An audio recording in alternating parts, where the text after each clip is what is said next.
We're back. We are back, and we're recording early today. Early, 9 a.m. 9 a.m., fresh off getting back from Italy at midnight last night. What's your jet lag level right now? Well, it's the good kind of jet lag where it feels like it's mid-afternoon Italy, so I feel good right now. And, you know, God bless for my athletes who are doing calls with me this afternoon. At like midnight time? At midnight Italian time, which is why I'm nursing a coffee over here. Well, I'm feeling caffeinated at the moment. Yeah. Caffeinated, but excited to get back into things after getting married about 10 days ago. It's kind of nice to be back on a schedule and back in the office, back to routine, Back to training. Back to training after doing a Runningmoon in the Italian Alps. Lots of power hiking was had, lots of pastries were eaten. I am excited to run on terrain that isn't more than 1,000 feet of gain in every mile. Yes, I am too. I forgot how to run because I was just like, well, poles are out, let's hike. One of the things that I love to do after doing like a steep week of training is to get back to some flatter trails, some road running, work on those neuromuscular adaptations, get some speed going. I feel like I need to do a couple surges today just to teach my body how to run again. I know. I definitely feel like I'm really good at walking at the moment. Yeah, I could definitely walk with the best of them. But I'm pumped to, dive in today. We're going to do some hot or nots. We're going to answer a listener question about heat suit training, which has seemed like it's all the buzz getting ready for Western states.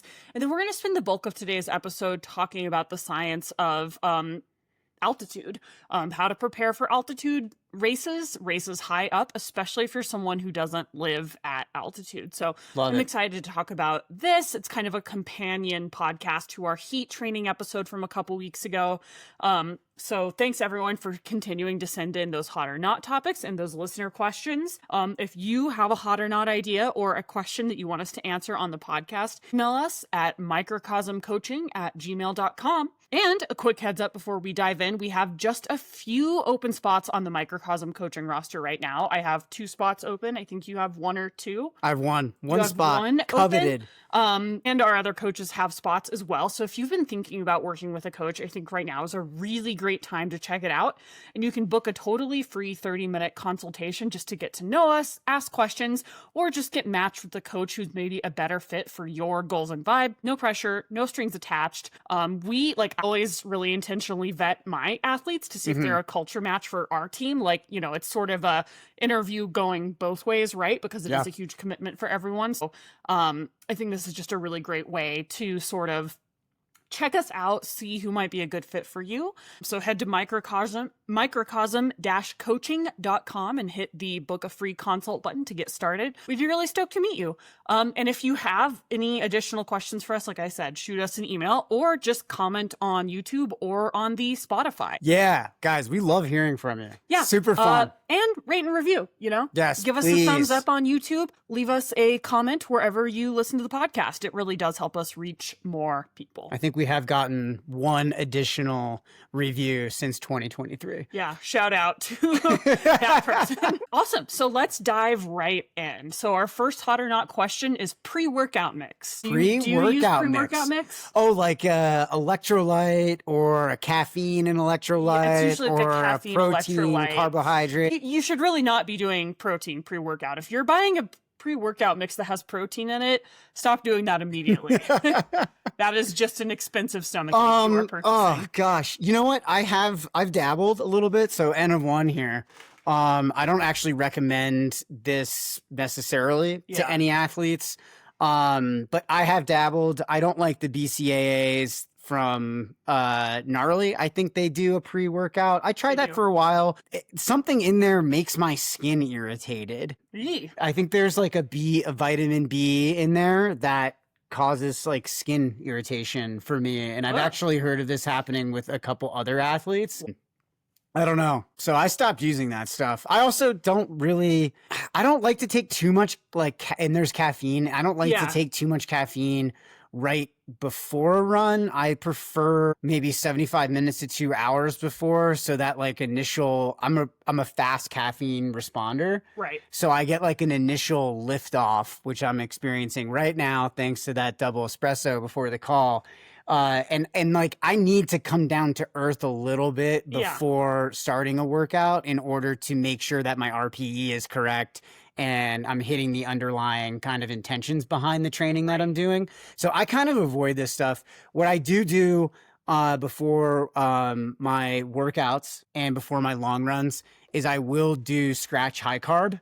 400 milligrams of sodium. Well, that's different than a pre-workout. That's literally just fueling. Right. It's just fueling. Just effective fueling. Just fueling before the runs. Yeah. Okay. So that's very hot. Fueling. Yeah. So, fueling hot. Yeah. Pre-workout mix is a pretty specific thing. And I actually did a deep dive into this before the podcast because there's actually been sort of a rise, and this is less specific to runners and more to like gym goers and weightlifters, of cardiac issues associated with pre-workout.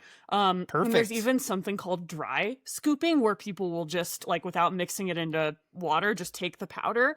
And what you see in pre-workout mixes is they have a significantly higher concentration of caffeine relative to, I mean, sometimes even energy drinks, but definitely more than just tea or coffee. And while there are like really well studied health benefits related to tea or coffee, and like obviously caffeine in the correct amount for your physiology can be a performance enhancer, a lot of times the extent to which caffeine is incorporated into pre-workout mixes really exceeds what is helpful for humans. And because it's not metabolized in the same way as it would be with caffeine or tea, it can actually lead to cardiac issues or just like not feeling as good as one might want to. So I definitely don't think that workout mix is a clear hot for runners. Most pre-workout mixes are designed for lifting and not running. So they have those huge doses of caffeine, which can cause GI distress, jitters, or elevated heart rate in sensitive runners, and a bunch of also flashy but pretty useless ingredients. So for runners, the science-backed gains from caffeine exist, especially in longer or high-intensity races, but they just don't require a full-on pre-workout. A small cup of coffee, which is like 3 milligrams per kilogram of caffeine, 40 to 60 minutes before a run, usually plenty. So I think that, I mean, you know, a pre-workout mix could be useful if you're like, if you're not a coffee drinker. But it's definitely not necessary, and in my opinion, not worth the risk of side effects for most folks. And I think that you would be better off spending your time and money making sure that you get like a good breakfast in and that you're hitting your nutritional bases. Totally. And I think like, honestly, this stuff's expensive. If you're a US based athlete right now, you're probably dealing with some inflation like the rest of us. And I would say like wherever you can cut like those extra costs, put them into fueling really well on your long runs and workouts. You know, having like those BCAAs and all of that. I don't feel like it's worth the money, and we're not seeing that the science suggests that it is. That is actually our next question: is BCAAs hot or not? So BCAAs, branched chain amino acids. So I'm going to say not. If you're eating enough total protein, there's no evidence that additional BCAAs offer more benefits for muscle repair, endurance, or performance. Multiple studies show no clear edge over whole protein sources. So if you're just eating a balanced diet, there's really no need to spend additional money on BCAAs. And like you can get them in just like normal ass foods like soy sauce or like Bragg's liquid aminos. Right. Which taste great and also are not expensive. So my input would be to save your money and just eat a balanced diet when it comes to things like BCAAs. However, if you're worried that you're not meeting your nutritional needs, again, my 10 cents wouldn't be like spend money on a supplement. It would be like spend money on a additional person in your support network who can help address the root cause of those things so that you can meet it from a foods perspective rather than a supplement first perspective. Because it's sort of like, well, if your ship is sinking, do you want to be using like a Dixie cup to bail yourself out, or do you want to actually plug the hole, And I think it kind of just goes back to the fact that a lot of companies have a big incentive, a marketing incentive to push products like this that are honestly just kind of silver bullets. Or it's just like, it's sort of like this arms race of like, it's pretty easy and cheap to put BCAAs in random shit. So people do. And then people are like, oh, I keep seeing all this stuff has BCAAs. Yeah. And then instead of interpreting it as being additive, they start to think it's essential. Well, again, like you said, I mean, just if you eat quinoa, you get a complete protein. So you don't need to supplement with BCAAs. If you eat like a vinaigrette, like this is not a hard thing. It's not like you got to make sure to get your omega. Like this is an extremely easy thing to get, even if your diet is like not that great. I totally agree. I think we need to be careful and let people know there's kind of a lot of hacky, silver bullety stuff out there. This is one of those things that I think invest in educating yourself about how to have a balanced plate. Yeah. And just because companies sell something doesn't mean it's essential, you know? Totally. So anyway, BCAAs, not hot. All right. Right. Bicep heart rate monitor.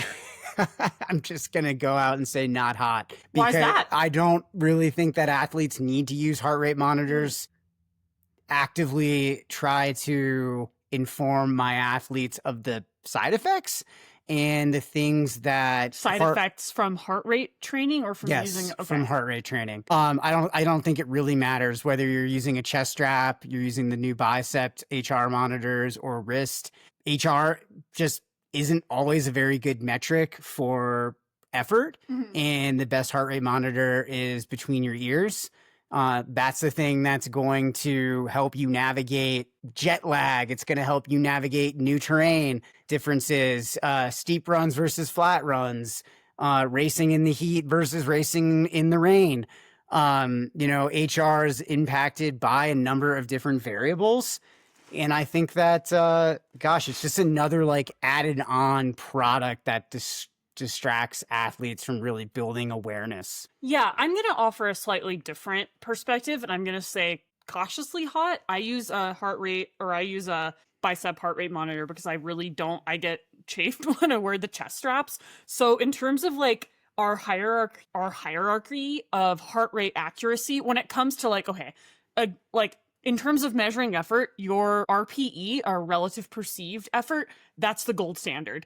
Again, like best heart rate monitor is the one between your ears. I, however, do like to gather heart rate data as just like one additional data point. I don't use it in the moment. Like when I'm training, I'm not looking at my watch to see what I'm getting from my heart rate. I'm tracking it so that it gets uploaded into my training peaks and I can see larger trends over time and talk about that with my coach. I never recommend people like looking at their heart rate in the moment. I think it can be helpful as, again, I always encourage athletes to use it like bumpers in bowling or like training wheels on a bike. It's a nice to have and definitely not a need to have. And it's definitely not something we want to use like a crutch. And it's definitely not a crystal ball that tells us everything we need to know about ourselves. However, I would say the gold standard for measuring heart rate is going to be that chest strap.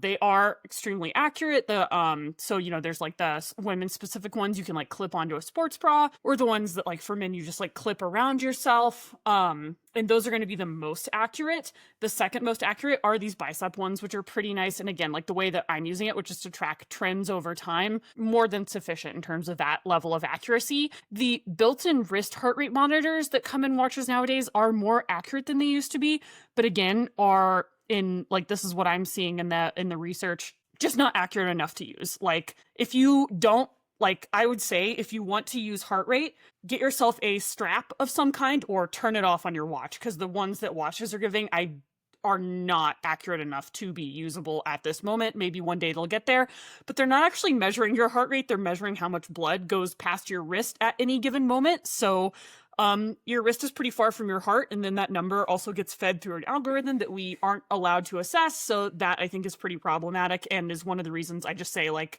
if you want to use heart rate, turn that shit off, buy a strap. It's just not worth it.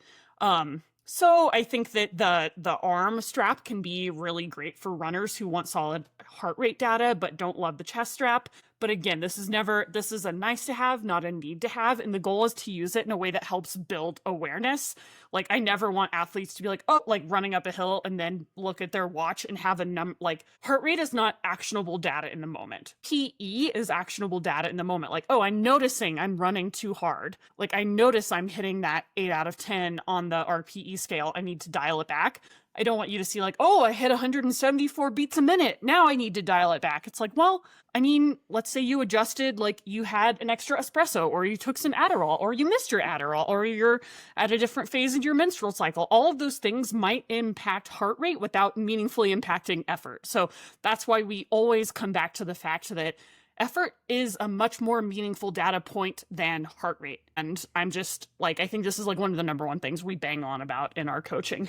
All the time, honestly. It's a number. It has to be real. All of these numbers are only ever proxies. I just think for 99.9% of runners, it just using heart rate just creates a lot more noise than is really helpful. I think that's true. Okay, what's next? Pole quivers, hot or not? So hot. Yeah. I agree. We recently, so like we said, we were just running in the Italian Alps. Like a moron, I forgot my pole quiver. And that was so annoying. I actually remember, so these like came out in Europe maybe like 5-6 years ago, and they weren't sold in the US till like maybe a couple years ago. So I had to have one specifically, like I was begging one of my friends that worked at Solomon to send me a pole quiver. Like when these were first coming out, and I started seeing them at UTMB. Man, those are game changing, especially for quick pole transitions. I think if you're using a pole in your races, like unless you're extremely, I don't know how people manage to like, you know, they like bungee the pole to their vests or whatever. I have no idea how people do that. I think just being able to throw it in a quiver is the best way to go. It's definitely the easiest way. I don't know. I think there's also the second easiest way probably is in the waist belt, on the back of the waist belt. They have a little bungee system set up. I used that for a long time until I finally got a pack with a pole quiver, and I felt like that was really helpful. Like the Ultimate Direction utility belt had that, and then the Naked belt has that too. I think that works really well. But that pole quiver, it stows so fast. Yeah. And it really like the poles are free. Your arms don't end up like being, your arm swing's not obstructed at all by where the poles are located. Rather, if you have them tethered like below your pack, they can hit on the utility belt, they're going to hit. And you have to really have a natural arm swing when you're running, even on trail. I mean, it's super, super important for road runners, but it's really overlooked for trail runners too. And if your arm swing is impacted, that's going to impact the way your body biomechanically is working to project you forward. So I like the poles on my back because then my arms can swing naturally. Yeah. Yeah. Again, huge fan of the pole quiver. Unequivocally hot from me. Hot. Awesome. All right, TJ, listener question. I've seen a lot of pro athletes training for Western states wearing heat suits or bundling up on treadmills. Does that actually work for heat acclimatization?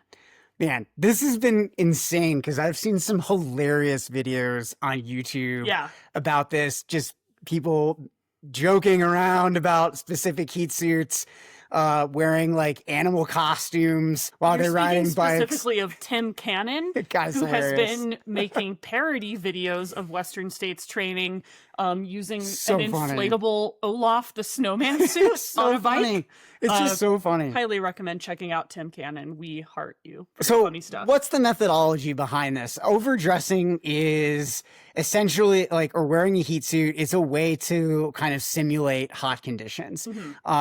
You know, you wear a puffy jacket, you wear puffy pants, you wear a raincoat, rain pants, things that keep the heat in. There's not a lot of breathability. Typically, you also do this in conjunction with running in warmer environments too. So that effect is magnified. So you might see people like on the bike or on the treadmill inside with the heat cranked up, or even outside on a warm day. Also very helpful for athletes. Like you'll see, there's some great videos of Killian doing some heat training. He's not wearing a heat. No, he is. He's wearing a raincoat and rain pants inside in like 100+ degrees in his room where he trains, and he lives in Norway, right? So it's really not that hot. Potentially helpful for athletes who are going to run in Western states but live in cooler climates that don't have access to that natural heat, to be able to go and try to simulate what that's going to feel like, and also to begin to create the physiological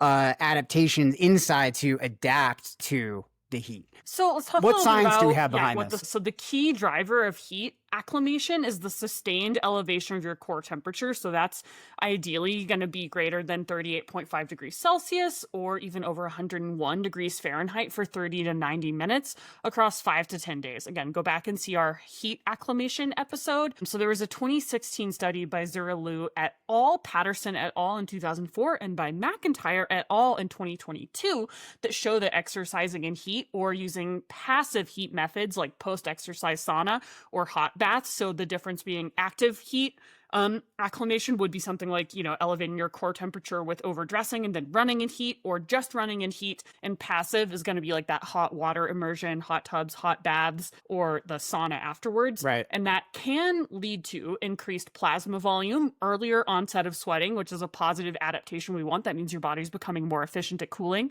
reduced heart rate and thermal strain, and lower perceived exertion during exercise and heat. But what we do want to do is sort of give some context about how this overdressing compares with other methods of heat training. So natural heat exposure, like just running outside in the midday, is the gold standard for real world adaptation. And that is great news because it is absolutely fucking free and it means you get to sleep in. Darn it. So we like that. I have to sleep in. Yeah, you have This to is sleep tough in. for me. You can't run early. I mean, obviously, again, like one of the reasons we always want to provide context is because we don't want to just be prescriptive for athletes. We want to give them frameworks for thinking about their own training and understanding their own stress so that you could be potentially self-coached, or so that if you're working with us as your coaches, you understand the why, right? Like I'm not just a dictator handing down training from on high. I always want my athletes to understand the how and the why behind what we're doing. So natural heat exposure is the most effective, which is great. And I know that this is not the one that's the sexiest on social media, right. But it is the most effective. And again, I always want people to be skeptical of interventions where someone else makes money off of you. Just putting that out there.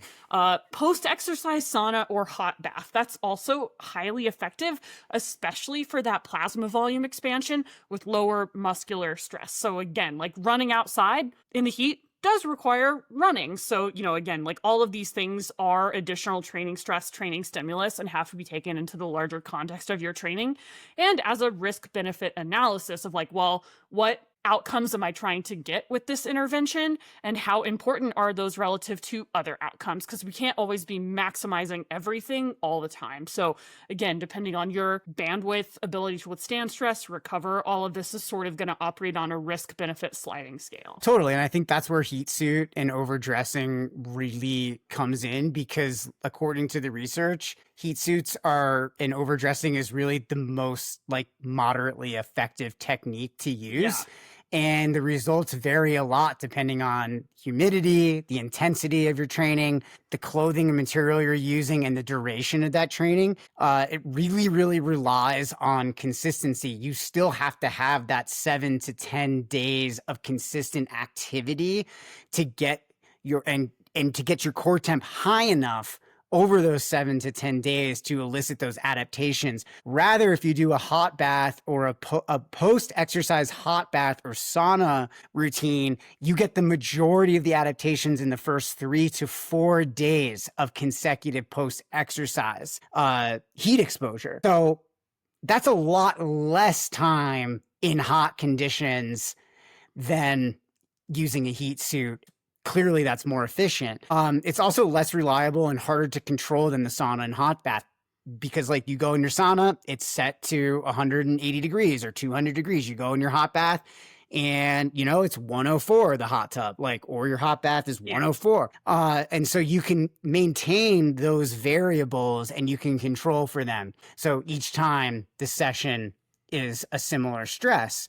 There's some other key limitations to this. So it's easy to overdo this, leading to dehydration, fatigue, or illness, if not paired adequately with hydration and recovery. Like, I think, quite honestly, we see out there in the endurance space people who are kind of just throwing eggs at the wall when it comes to using the heat suit and seeing what sticks, what doesn't break. Right. And you really need to follow a specific protocol for any of these things to work Yeah. correctly. And I think, again, because most people are like following either influencers or professional athletes, these are people who, like, again, if you're training to win Western states, like, yeah, you do want to reach for those marginal gains. You are playing for that 1%. But the vast majority of athletes, there are going to be significantly less marginal gains, like nailing your nutrition, improving your recovery, training consistency, protocol adherence. There's a lot of like, why would you try to grasp for this really high hanging fruit of like 1 to 2% incremental gains when you could get like 20% gains if you're just like, let's work on getting 8 hours of sleep and eating 3 meals a day. Right. So like, I think if you're someone who's really capitalizing on all that low hanging fruit, then these can be really good interventions to think about. But, when we see these things on social media, whether or not it's, the things like the training in the heat suits or these hyper specific protocols, I think we always need to contextualize that with like, well, what bandwidth and resources does this athlete have? And what other ways are they maximizing? And again, like, we never want to extrapolate from outliers because we don't always know what another person's bandwidth and resources is. Totally. It is so individual. And I've gotten the privilege of coaching probably half a dozen athletes to successful Western States finishes at this point. I have another couple in this year's race. Shout out to our athletes going to states. Yeah. And like, that's so exciting, right? But like, every single one of them responds to the heat differently. Yeah. Some folks, you only need 10, 12 minutes in the sauna after a 60-minute run to produce this huge physiological response. The heart rate goes up, this big pool of sweat is created. You can really visually see that adaptation process taking place. Other athletes, they need 20 minutes. They need to push to 30 minutes in the, in the bath after. Like, everyone is so different. And then the amount of time they need to take to recover from those sessions, each athlete is different. So I think it's super, super important to know what you're doing when you're self-prescribing this, or you're a coach listening and you're prescribing this to an athlete. Like, follow a specific protocol and program this in for your athletes. I would say one of the things that when I ran Western States last year is I self-prescribed my heat protocol to myself because my coach did not prescribe that. He just said, do heat training. And I think that was just such a mistake because, like, had I not known what to do and known to reduce my training significantly, I could have gotten myself in a situation where I was way overtrained for the race. Right. Or out there running in a heat suit when it was just unnecessary. Yeah. And I think, again, like, the number one thing we want athletes to be focused on is get fitter, right? Like, if you are perfectly heat adapted, but you're not in good shape, congratulations. You spent a ton of money on a gym membership that's not going to be very helpful. I mean, I think that's the bottom line here is like your fitness first, always. But overdressing can be a practical workaround, but it's not the most efficient or reliable method for heat acclimation. It's best used when other options aren't available or potentially as a supplemental tool during a structured heat acclimation block. It's not quite biohacking, but it's also definitely not foolproof either. So I would have folks think of it as like a plan C, not a primary strategy. All right, let's talk about altitude. I'm so excited for this. I feel like this is a big one for you because you're training for the Silver Rush 50. We have a huge contingent of Microcosm athletes training for that race, which is a 50-mile race up and around Leadville, Colorado. Right. And I really think altitude training is one of those things runners either obsess over or totally ignore until they're gasping for breath halfway through a mountain race. I think a lot of people also tend to treat it like it's a cheat code for endurance, or others will sort of think that if they don't live at 8,000 feet, they're doomed and they can never sign up for a race at altitude if they don't want. Yeah, well, the truth is, like, altitude can be a powerful training tool, but it's also a serious stressor. And it's not a free performance boost. Like, there are a lot of variables at play here. So this requires a lot of planning, adaptation, and usually like humility. Yeah. I love that because athletes often think like, let me just go up high to do this training. And then they go up and they get their butt kicked by it. And they're not focused on the right stuff. They're not going in there with the right intentionality to get the right things out of their training. And they often have a false assumption of what that training up high is actually going to do for them. So I'm excited to get into that and break that down. Yeah, so today what we're going to talk about is what happens to your body at altitude, what adaptations actually matter for athletes, why acclimation can be much more than a buzzword for athletes, how sea level athletes can crush at high altitude races, and which altitude acclimation strategies are worth it and which ones are total BS. Whew. All right. What happens to your body at altitude? Let's define that a little bit. Love to define terms. Yeah, what does altitude actually mean? So moderate altitude, we're looking at 5,000 to 8,000 feet or 1,500 to 2,500 meters. So it's like about Boulder to Aspen or Boulder to most mountain towns. And we live kind of right in the middle of that. We live at like 64,000 feet. So thousands, 100. Huh? 100. 6,400. Sorry. I live in Nepal. I live on the sun. We live at moderate altitude. So we kind of fall into that camp there, but we often race at high altitude, which is defined as between about 8,000 to 1,200 feet. So that's anywhere from around like Aspen Vale sort of altitude to Leadville and just above. I would say a lot of our athletes are racing in this zone. Most mountain races in Colorado are sort of in this zone. California races often will peak right in this zone, but don't get higher. And we also, of course, have plenty of people that race far below it. And then the research defines very high altitude as anything above 12,000 feet, which obviously we will touch that in races, but it's often not quite as sustained. You know, there's exceptions like the San Juan Summer Solstice, which is a big 50-miler out here in Colorado, which has a really sustained like high altitude section in the middle of it, which is like this one that runs between high and very high. The Leadville 100 is primarily at high and touching very high. I'm training for Never Summer, which is high to very high at moments. You're training for Silver Rush 50, which doesn't get above 12,000. No, it's actually pretty, 10. Like pretty consistently, just 10 to 11. Yeah. So at elevation, the barometric pressure drops, meaning every breath you take delivers less oxygen to your muscles, and that's going to reduce partial pressure of oxygen. I think that's a big misunderstanding about altitude. There's not just less oxygen, the pressure is less. So like you said, every breath you take delivers less oxygen. So how does your body respond to that? Pretty immediately, you have increased ventilation. So you breathe faster and deeper to pull more oxygen in. And also your heart rate spikes at rest and during exercise. Again, heart rate is going to be higher at elevation. How does that feel? What's the RPE changes there? VO2 max drops by about 10 to 15% at moderate altitude. And perceived effort skyrockets. Any pace above endurance pace really feels a lot harder and is a lot slower at altitude. Yeah. Speed is really limited. So within the next 24 to 48 hours, some really interesting, deeper physiological things that are happening behind the scenes are your kidneys respond to lower oxygen by increasing the production of EPO. I can't pronounce this. I've not had enough caffeine, but of EPO. And EPO triggers bone marrow to produce more red blood cells. And this is what people mean when they say altitude boosts red blood cells. So that's a big thing that's happening there. And then over the course of 2 to 3 weeks, so it takes about 21 days or 3 weeks to truly acclimate to like your body is adjusted, has reached homeostasis at altitude in 3 weeks, 21 days.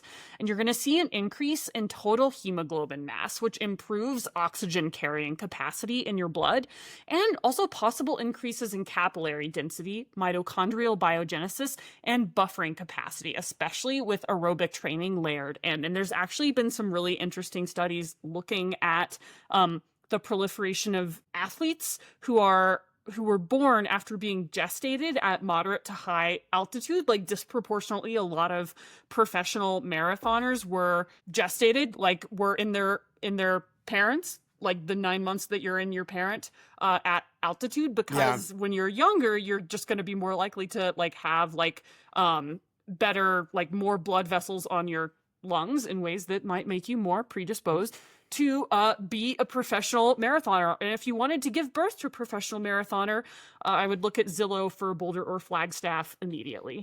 But there is a catch. So a lot of these changes are gradual, and they only happen if you're supporting recovery and still able to train consistently, which I think are really big ifs. I mean, they totally are, because that involves a lot of lifestyle changes and habits, which are often really tough. Yeah. Okay. So what altitude training doesn't do? Let's get into some of the myths. Let's bust up a couple myths Love here. Myth busting. Altitude isn't fast. Myth number one. So EPO spikes happen in days, but meaningful red blood cell changes take 3 to 4 weeks minimum. Yeah. So getting to the Leadville 100 4 days in advance, not going to cut it. And you also can't train hard at altitude right away. You might feel sluggish, out of breath, and your threshold pace will drop because your VO2 max is lower, again, because of that less dense oxygen. So many athletes will need to train at lower intensity to train effectively while acclimating. This is one reason why, I mean, you know, ultra running is kind of an outlier. Like, you do see athletes training at like 10,000 feet and above who are able to compete pretty effectively, like Courtney DeWalter, the Annie Hughes, like folks who live in Leadville or in the San Juans who are still able to train and compete. But that's why you don't see a lot of faster athletes, like marathon athletes and below, living and training at these high altitudes, because you just simply can't train that same velocity. Right. So what you do see is people doing lower altitude camps and higher altitude camps. Like, you know, Emma Coburn famously from Crested Butte does, she and her coaching organization with Joe Bosshard will do like 7 to 10 days in Crested Butte, but most of their training happens in Boulder. And then they'll also do speed training blocks like in lower altitudes, like in Florida, several times a year as well, to work on that top end. So if you were hoping to run the Olympic 5K and live in Leadville, this is tough news for you. Okay. So arriving 3 to 6 days before a race does not help. Actually, this is the worst window. So when acute mountain sickness AMS symptoms peak, and headache, nausea, fatigue, and poor sleep are all common. We always advocate, like, if you can't arrive 10 to 14 days before a race at altitude, you really want to go 1 or 2 days before the race. And we'll talk about this a little more specifically, because I mean, this is where, like, you never want to just hit athletes over the head with research, because if so, the research says either show up 24 hours ahead of time or 3 weeks. I always don't love giving that advice, even though, like, yes, that is what the research says, but oftentimes that's just not that practical, because, like, of the considerations of logistical considerations, like packet pickup, getting to the place, like, you don't want to just, like, you know, show up to Leadville on like Friday evening before you have to wake up at 2 a.m. and run the race. Like, we understand there are gradations here. And again, this is one of the reasons I would really advocate for working closely with a coach who can help sort of, again, translate the science in a way that makes sense with your logistics and resources. Because as much as I'd love to tell all of my athletes to move to altitude for 21 days, many of them are parents and have jobs and can't just, you know, live in a van down by the river for 3 weeks before their A race.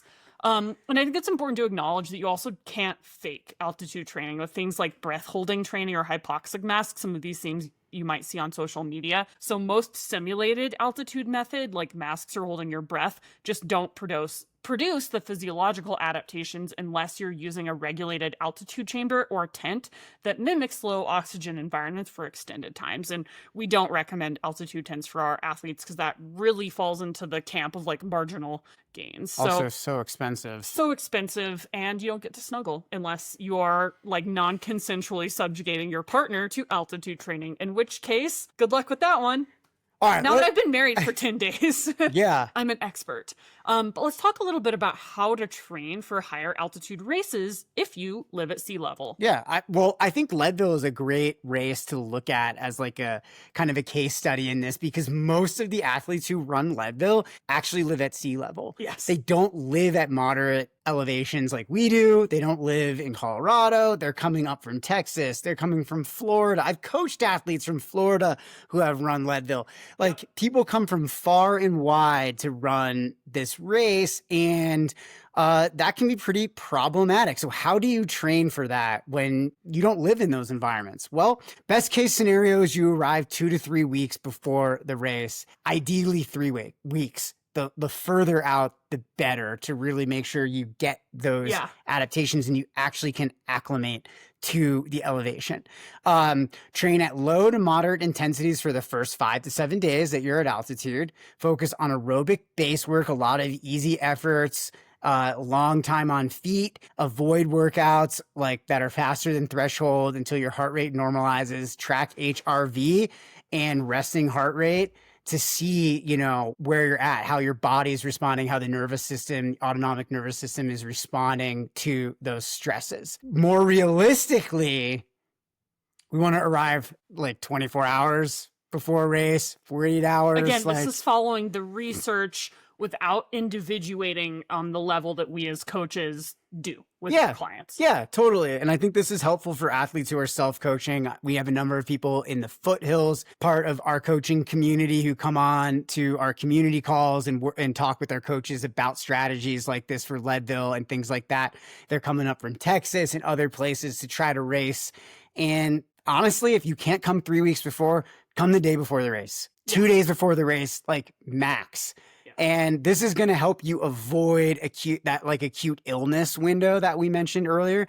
And you're still going to be affected, but the symptoms of being up high are going to be a little bit more diminished. You're going to be less under recovered. Yeah. It's sort of like a harm reduction strategy at this point. Right. And be really realistic about like how being up high is going to affect your pacing. It's going to affect your RPE. Like RPE is going to be higher. You're going to have to go slower. What are the nutritional changes you're going to have to make? What other factors can we control, are within our control, that we can think about that are going to help like ease the response there? All right. A couple bonus hacks. Why don't you walk us through that, Zoe? Yeah.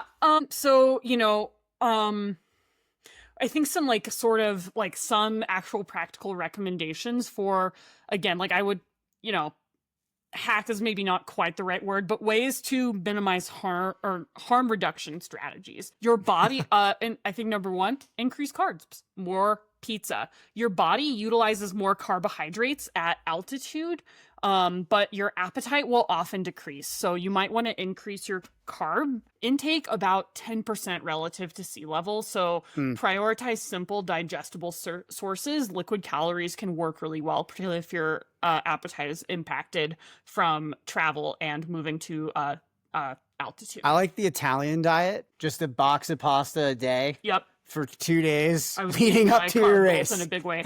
And also hydrate like it's your job. So the dry air plus increased ventilation, particularly like less, you know, again, that lower density of oxygen, your breath rate's going to increase, particularly breathing through your mouth, which means you'll be losing a little more moisture through respiration.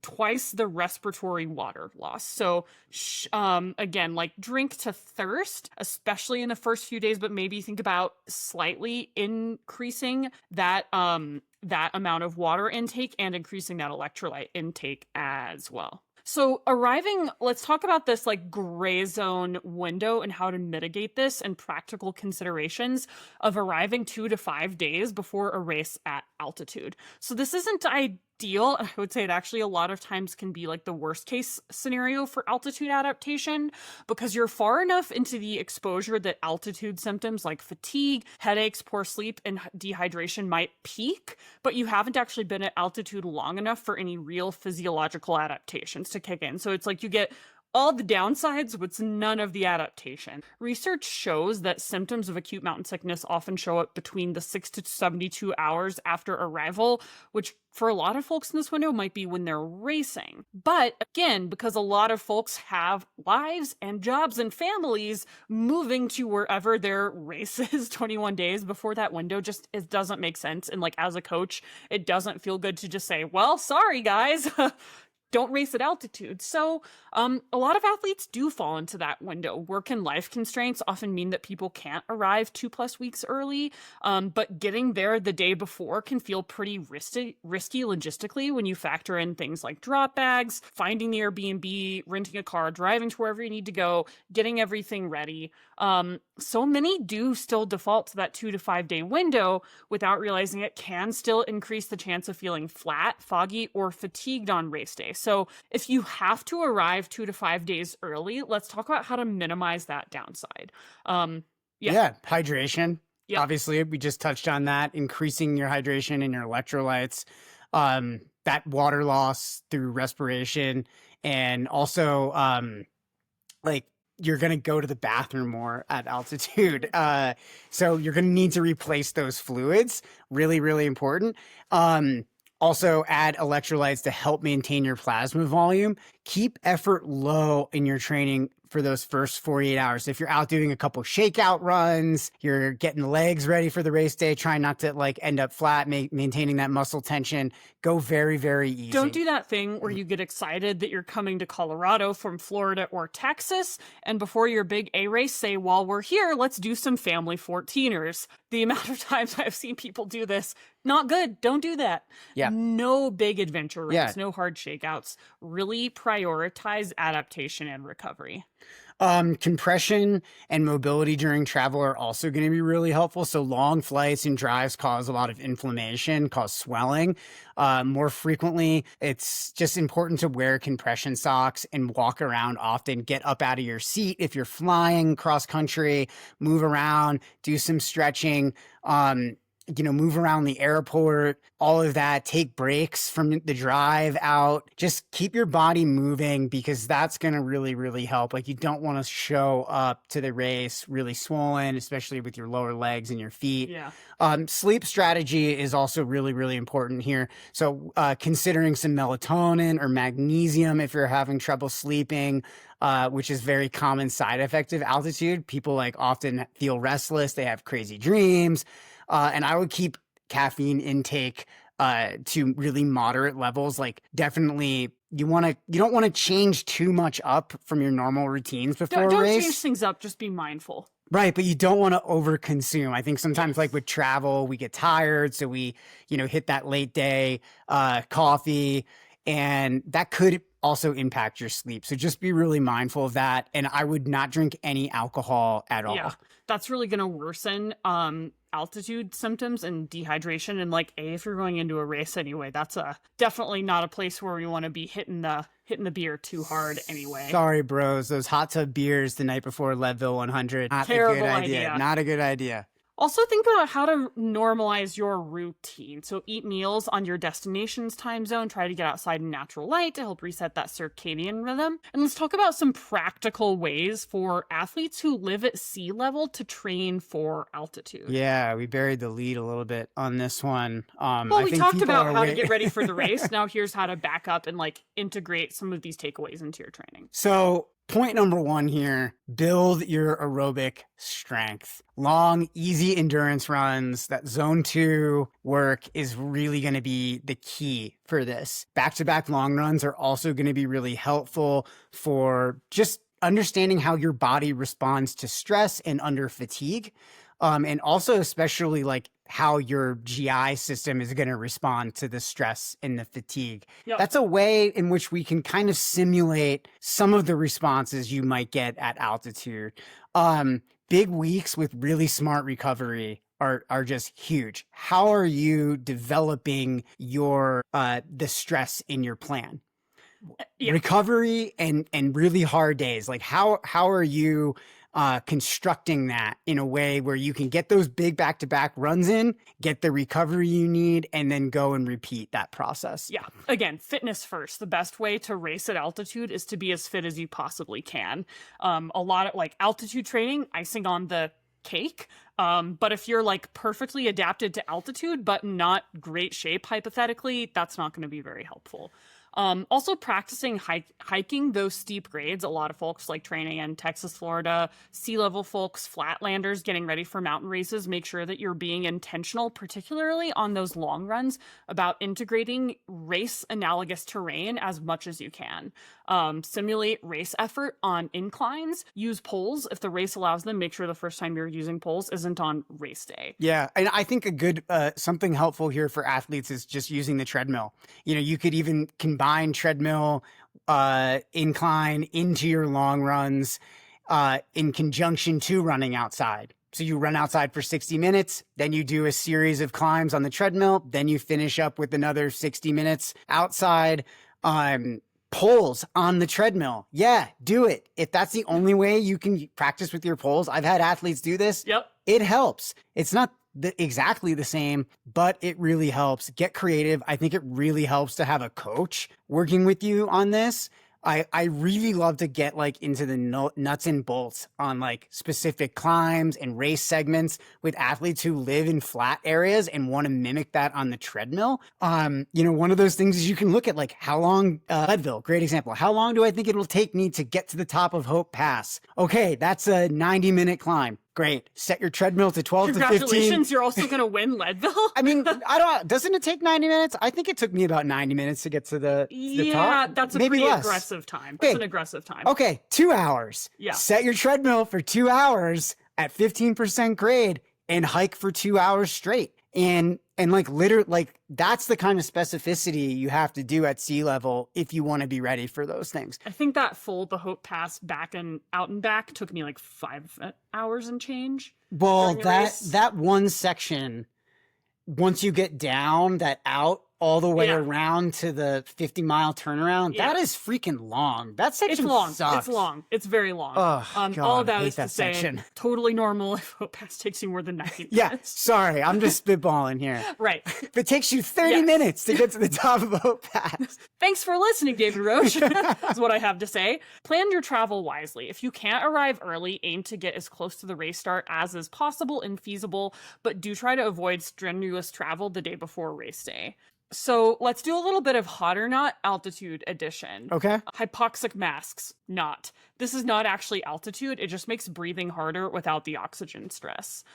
Heat training at sea level, not really always the best proxy. Again, it helps get some of the same physiological adaptations like increased blood plasma, but it's also not the same as all of the other physiological adaptations. I do think that trying to fuel adequately when it's hot can be that's a big one. Can be helpful because when you go up high, it does really impact your GI function. Yep. So trying to find more blood being diverted away from your GI exactly. system. So trying to find ways where you can put yourself in those stressful situations where your body is not prioritizing digestion, but you do still need to fuel can help simulate some of the things that you will experience when you get up to the top of Hope Pass in your race. Yep.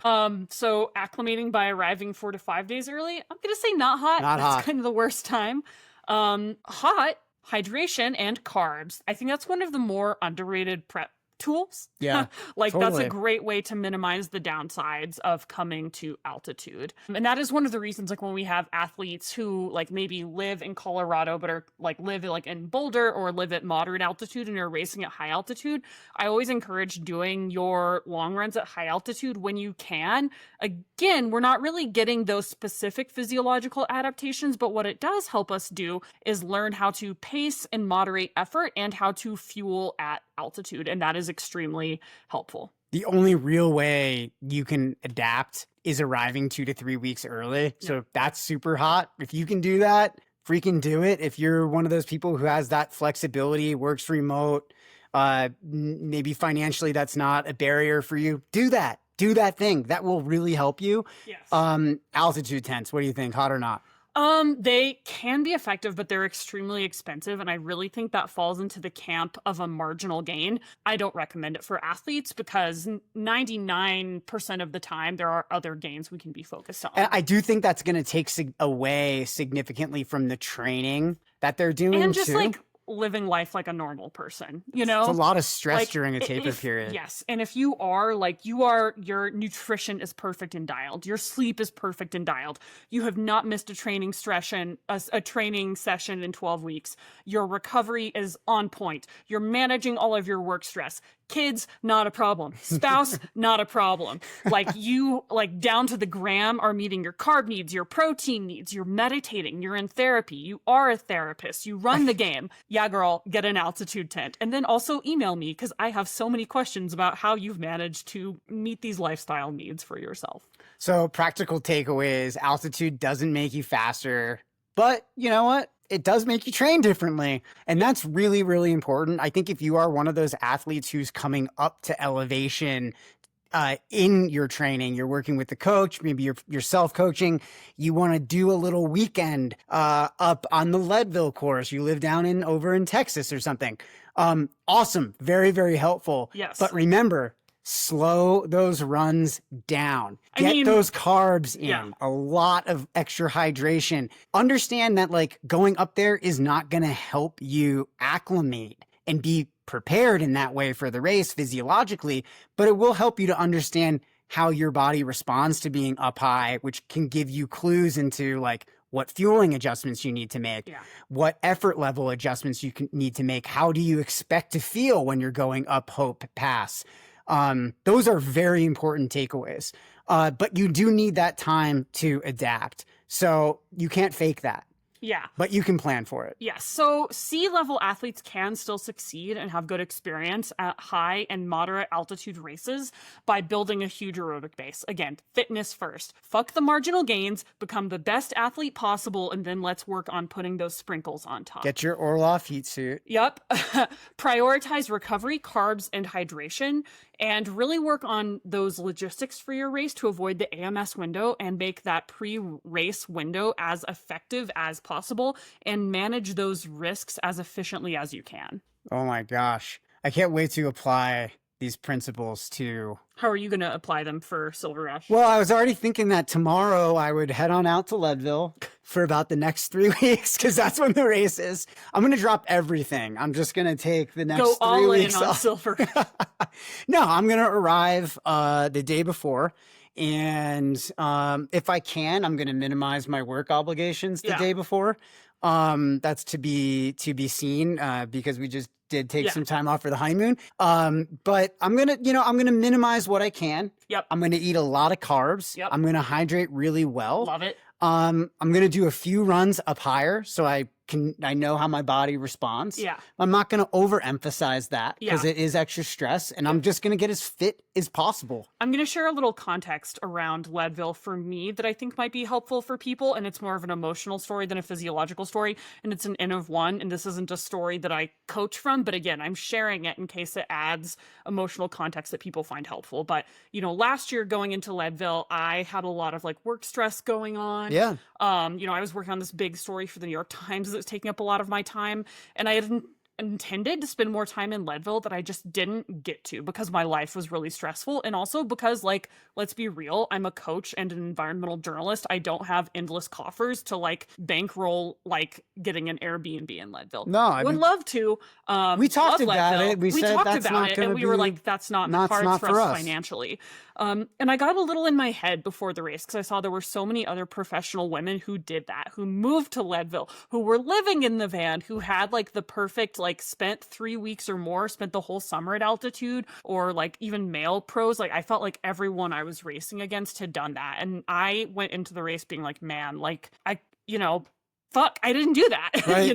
Yeah. I've been, but I've been recovering well. I've been sleeping in my bed. I'm really healthy. And because I didn't overextend myself to try to make that altitude training happen, I had managed my stress well, and I was mentally and physically healthy. And, I was kind of like, well, all those other women like might have the altitude stuff going for them, but I'm centered, I'm grounded, I'm calm, and that's great too.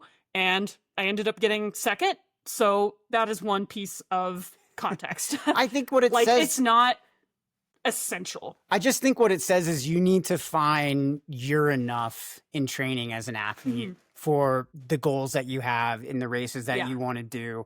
And altitude is a serious stress. Like, for us, we're only really going up one level above where we are. Yeah. So it's not something we need to really specifically target in our training. But for an athlete who lives at a lower altitude, it is something that you need to talk about and consider really seriously. What are the things you're doing to be prepared for that? And to find your enough within the context of your life. Yeah. I think the worst thing you can do is compare yourself to what other people are doing. Exactly. And I think that was a great lesson for you. I'm glad that you had to go through that, because like you were able to really hone in. What are the things that I can own in this process that will make me as prepared as possible? I felt fit and I felt healthy. And at the end of the day, that almost won.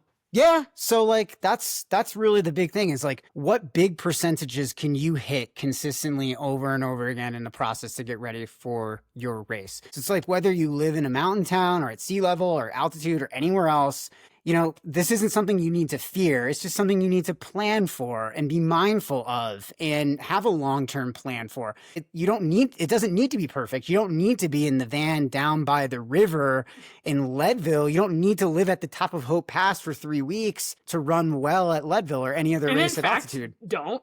Yeah, like that might not be great. Yeah. Sometimes going all in on something, you know, may not be always beneficial. To the detriment of the other things that you have going on in your life, doesn't actually allow for the internal environment you need to race your best. Yeah.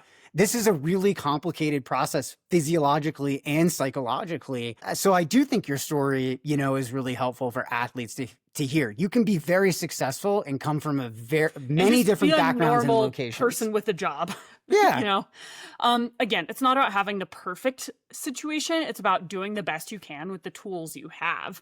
So I would say if you have a high altitude race on the calendar and you want a little help figuring out how to structure training and adaptation, reach out. We would love to help you get into this thing recovered and as prepared as possible. Love it. It's what we love to do. Well, thanks guys. Hope you found this helpful. Looking forward to being back, I think next week, hopefully. We'll have to see. I will not be here, so I look forward to hearing how we plan on doing that. I'll be speaking into the void over here. 1 hour solo pod. Like and subscribe if you want to hear TJ talk to himself for an hour. You know you don't. And I don't want to talk that much. So we might be putting out a rerun next week, but we'll see what happens. Thanks, guys. Microcosmcoaching.com, microcosm-coaching.com, microcosmcoaching@gmail.com. Would love to hear from you. Send us your takes, your questions, your comments, your hot or nots, and join the community. See you next time.